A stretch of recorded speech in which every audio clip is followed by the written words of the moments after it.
The bassoon is what we call a high resistance woodwind instrument, which means that there's quite a bit of resistance that the reed and the bassoon itself offer that the student's going to have to overcome with their air to make a sound.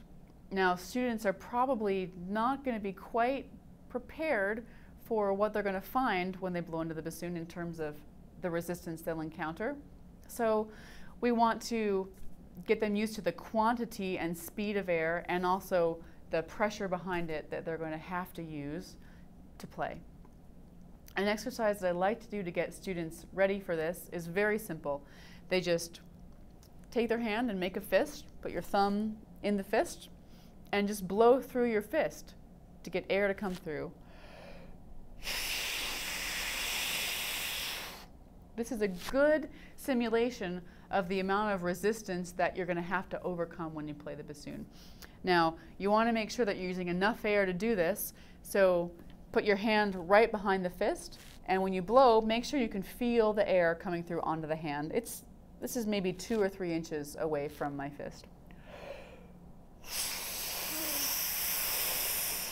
You want to feel some breeze coming through the fist.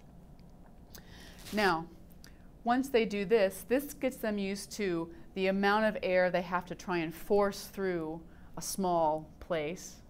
You want to get them to practice without this resistance-producing machine called the fist. And to do that, you can do a little trick, which is to put a piece of paper up against the wall.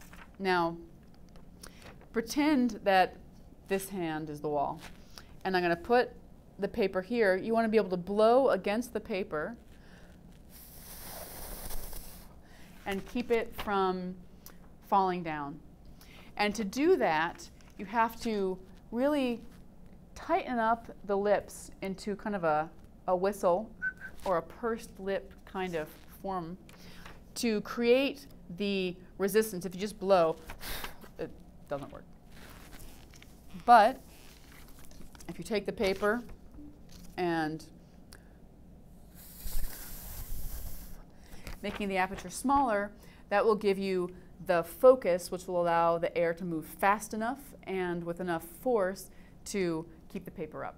And that's a good indication of what you'll have to do when you actually play the bassoon. So before they even start to play, I would have them work on these 2 exercises. And advanced students benefit from this as well. Even if you have a student who's been playing for a while, have them blow into the fist before they play.